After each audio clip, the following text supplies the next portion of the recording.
भगवान राम ने बाली को छुप कर बाण चलाया था तो भगवान ने भी अपराध किया, तो भगवान भी कृष्ण अवतार में वही बाली शिकारी बनकर आया और भगवान कृष्ण अवतार में भगवान को वही जो कर्म किया था वही कर्म यहाँ पे पूर्ण किया। वही शिकारी बनकर बाली यहाँ पे बाण लगाता है और वह बाण से भगवान के अंगुष्ठ में लगता है और भगवान स्वधाम गमन करते हैं। तो भगवान भी कहते हैं कि मैं भी जब पृथ्वी में आता हूँ तो मैं पृथ्वी में आने के बाद मैं भी कर्म से दूर नहीं रह सकता, मुझे भी कर्म का फल भुगतना पड़ता है। इसलिए कर्म प्रधान विश्व करि राखा। ये विश्व में पूरे ब्रह्मांड में कर्म की ही शक्ति है और जो मनुष्य सुख और दुख प्राप्त करता है वह कर्म के अधीन प्राप्त करता है। ऐसा श्रीमद् भागवत और गीता जी हमें सिखाती है। कर्म की हम बात कर रहे थे तो कर्म में जो जैसा कर्म करेगा वैसा वो फल प्राप्त करेगा। अब दुर्गुण और सद्गुण की बात है कि व्यक्ति के अंदर जो एक भी सद्गुण प्रकट हो गया तो वो सद्गुण से वो उत्पन्न करता है, अपने आप सद्गुण बढ़ने लगते हैं। जैसा गुण धर्म अपने अंदर विराजोगे रखोगे वो वहीं का वो स्थान प्राप्त करेगा और उसमें से विस्तार करेगा। इसलिए यहाँ पे शास्त्रकार कहते हैं कि दुर्गुण को बढ़ावा नहीं देना चाहिए। यदि दुर्गुण ने पग पैसार कर दिया तो वो अपने आप उसका बढ़ावा कर लेता है।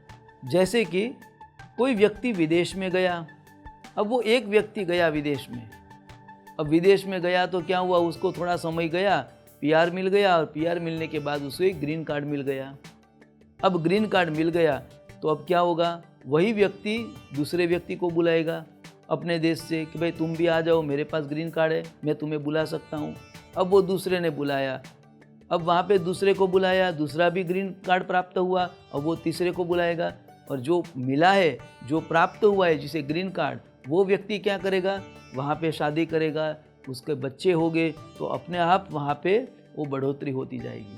तो बस उसी प्रकार दुर्गुण भी हमारे अंदर एक आ गए तो उससे अनेक प्रकार के दुर्गुण बढ़ने की संभावना है।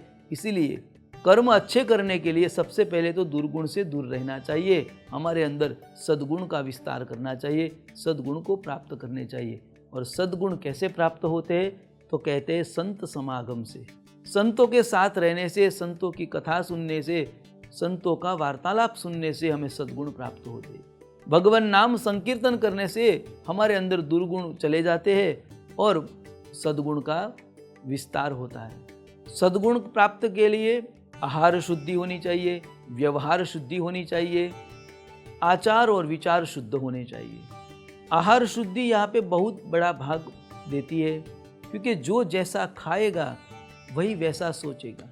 इसलिए शास्त्र में कहा गया है जो कुछ मिले वो नहीं खाना है, खाना है ऐसा नहीं जो मिल गया वो खा लिया, जो हमें पचे या रुचे ऐसा खाना खाना चाहिए। हमारे स्वभाव को, हमारे कुल को, हमारे वंश को शोभे ऐसा खुराक खाना चाहिए और उसी से हमें आहार शुद्धि प्राप्त होती है और आहार शुद्धि से हमारे अंदर सद्गुण प्राप्त होते हैं। तो ऐसे भगवान की आज्ञा से ब्रह्मा जी ने सृष्टि का सर्जन किया, उसमें कर्म प्रधान विश्व करि राखा, कर्म को प्रधान बनाया और साथ में सत्व रज और तम ये तीन गुण का निर्माण करके मनुष्य के अंदर ये तीनों भाव प्रकट कर दिए।